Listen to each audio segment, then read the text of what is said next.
aujourd'hui, vidéo très spéciale parce que c'est pour vous annoncer la sortie du second numéro de Chini Chini. Donc voici le prototype qui est en version mat parce que le mat c'est plus classe finalement que le brillant. Le papier aussi est mat, enfin censé l'être mais il est un tout petit peu glacé. Bon, je pense franchement pour commencer vous dire que ce sera certainement le dernier numéro de Chini Chini parce que franchement c'est énormément de travail. Et même si les personnes qui m'ont aidée ont été assez nombreuses et que c'est agréable justement de sentir que pour celui-ci j'ai eu plus d'aide que pour le premier et que donc il est plus abouti, je trouve que... Oh putain mais j'ai la tête qui brille, c'est chiant ça. Donc je disais, je sais plus ce que je disais, comme les gens qui m'ont aidée sont plus nombreux que pour le premier, donc en termes de qualité c'est mieux. Non pas que le premier était vraiment mauvais, mais je l'avais fait en très peu de temps, je l'avais fait en un mois, c'était plus une sorte de défi que je m'étais dit, et que je voulais voir si j'arrivais à le remplir, qu'un projet sérieux. Le résultat a été vraiment bien, enfin je pense, vous me direz ce que vous en pensez, et je me suis dit, bon, je vais en faire d'autres, sauf que j'ai commencé à y penser sérieusement. En fait déjà j'étais pas très motivée pour le faire, mais on m'a contacté pour des articles, et je me suis dit, bon s'il y a des gens qui sont d'accord, c'est plutôt bien quoi, ça fait presque une équipe journalistique que je ne paie pas, c'est un autre des gros problèmes justement. Et je sais plus ce que je disais, mais en tout cas, je suis dessus depuis décembre, et en termes de charge mentale, je trouve que c'est un peu lourd comparé au dernier où je me suis dit, en un mois je le fais, et finalement c'était un mois difficile, un mois de pure action, de pur travail, il y a quelque chose de grisant et on est dans une émulation un peu dans ce genre de moment quoi. Et là, c'est plus un vrai travail, quoi. C'est plus une passion, mais un vrai travail. Il faut vraiment faire un sommaire, il faut s'y tenir, il faut se tenir au planning qu'on s'est fait. Franchement, c'était un peu chiant. Mais, malgré ça, le résultat est encore mieux que le premier. Voilà, je sais pas comment vous dire, mais en fait, j'ai travaillé plus sérieusement, j'ai eu beaucoup plus de recul pour les articles, donc ils sont plus creusés. Et je pense vraiment que le résultat va vous plaire, quoi. Je suis peut-être pas très bonne pour le vendre, donc je vais plutôt vous parler du sommaire. Donc déjà, j'ai 2 interviews d'auteurs.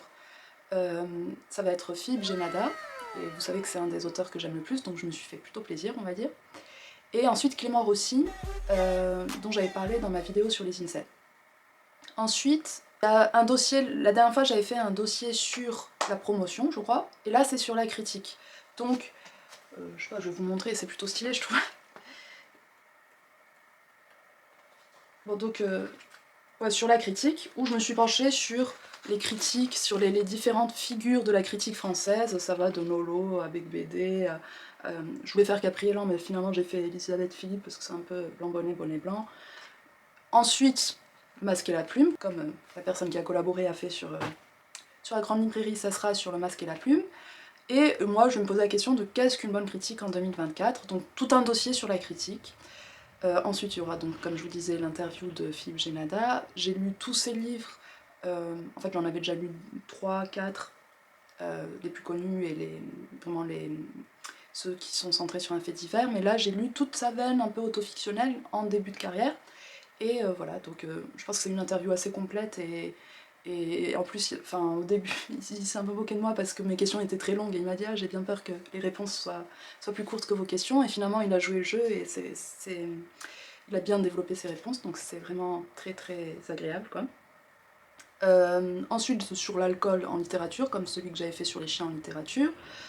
Je me suis interrogée aussi sur le purple washing dans les librairies, c'est-à-dire sur le marketing autour des essais féministes, et donc sur les essais féministes mainstream, à me demander si ce sont vraiment des essais féministes, ou si ce sont plutôt le genre d'essais qui pourraient véhiculer l'idéologie dominante. En tout cas, pour ceux qui font le plus de ventes, je pense par exemple à Femme puissante de Léa Salamé.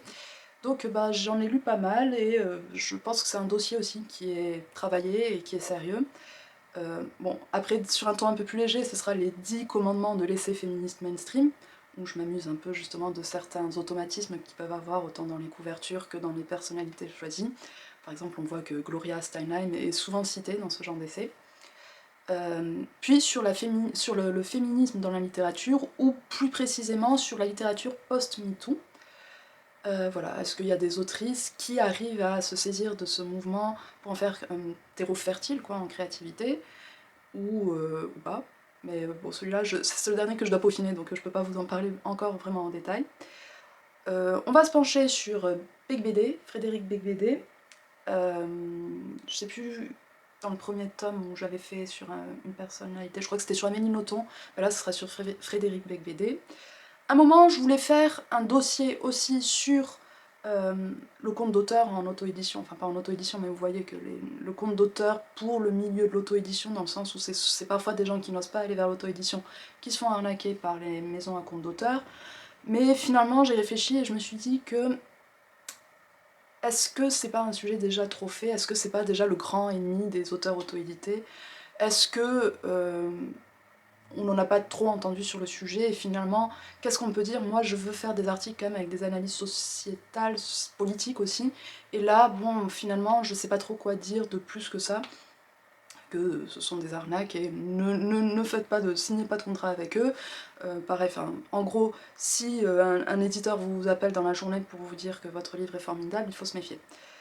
Et à la place, j'ai plutôt préféré qu'on fasse un article sur la droitisation, l'extrême droitisation du milieu éditorial, avec la concentration que vous connaissez des grands groupes, voir est-ce que aujourd'hui, en termes de censure, en termes de liberté de ton, en termes financiers aussi, est-ce qu'il y a des choses intéressantes à dire sur le sujet? Et la réponse est oui, ce que vous verrez quoi.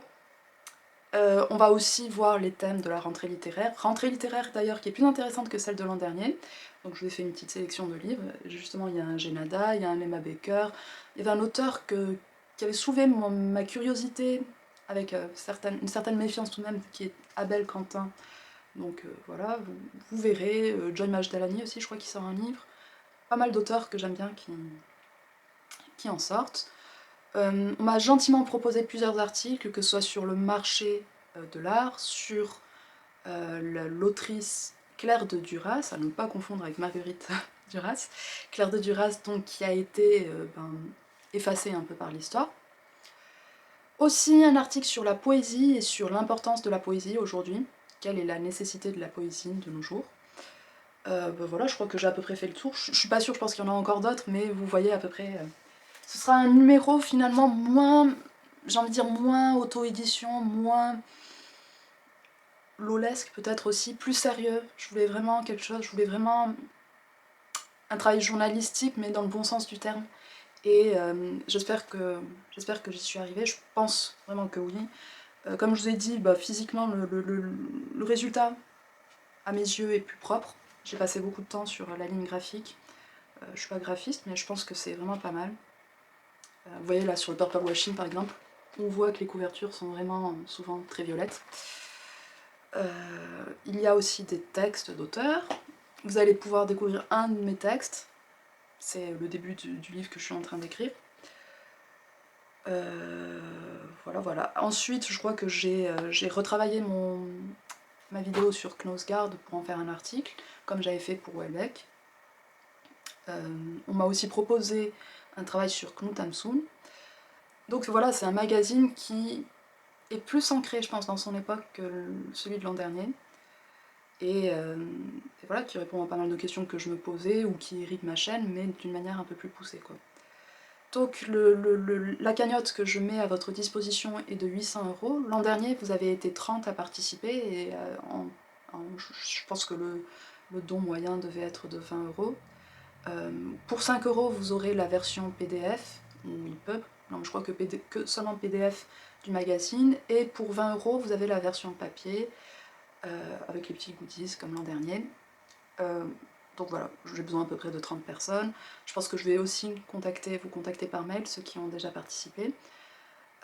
Donc 800 €, si j'arrive pas à les atteindre, j'ai mis une date un peu plus courte, j'ai mis 28 jours parce que j'ai pris un peu de retard. Si j'arrive pas à les atteindre, par contre, vous serez remboursé, donc c'est comme ça que fonctionnent les cagnottes, soit on atteint le chiffre, soit sinon elle est annulée et toutes les personnes sont remboursées. Bon, j'espère qu'on les atteindra. Ce sera, comme je vous dis, très probablement le dernier numéro, parce que j'imagine maintenant que ce genre de travail et d'articles iront plutôt sur la chaîne. Parce que je me dis, enfin, le premier, j'ai fait, je pense, une cinquantaine de ventes, peut-être un peu plus. C'est dommage, en termes de travail et de temps, qu'il n'y ait pas une plus large audience, quoi. Donc c'est des collecteurs. Même si vous voulez, dites-moi en commentaire si vous voulez que je vous les numérote, parce que peut-être que ce sera collecteur plus tard, quoi, donc. Je suis un peu déçue, bien sûr, j'aurais préféré qu'ils durent plus longtemps, mais enfin c'est ma santé un peu qui en dépend, quoi. Ma santé, mon état de fatigue et la charge mentale, en fait, qui est dessus. C'est gratifiant de voir le résultat à la fin, mais je sais pas si le temps de travail et l'investissement est vraiment... est-ce que c'est à la hauteur, quoi. Est-ce que, pas le résultat, mais est-ce que en termes de gain même, parce que finalement, ça rembourse... Enfin, les ventes que j'ai faites remboursent un peu plus des impressions, mais c'était pas non plus... Ça fait même pas un SMIC en poche, ou j'ai pas compté exactement, mais ça fait vraiment très peu d'argent. J'ai l'impression de le faire un peu de manière bénévole, et je me demande dans ce cas-là pourquoi ne pas le faire sur la chaîne, puisque c'est des sujets, je pense, qui vous intéressent. Voilà, quoi. J'espère que vous allez aimer, et puis bah, moi en tout cas ça m'a plu de le faire. Et bon, après je dis ça, et c'est possible que l'an prochain je vous dis bon voilà, c'est pour financer le troisième Shiny Shiny, c'est très possible. En fait il suffirait que par un concours de circonstances, je puisse accéder à un auteur par exemple très que j'apprécie vraiment, ou pour que je change d'avis et que je me dise bon je vais faire maintenant un magazine tout autour. Comme là en fait finalement j'avais un peu la flemme, mais assez rapidement j'ai vu que je pourrais interviewer Philippe Genada, et donc du coup ça m'a décidé à faire le magazine. Voilà pour la petite histoire. Bref, je vous remercie de m'avoir regardé, je vous mets en barre d'infos toutes ben, les infos justement, et je vous dis à très bientôt.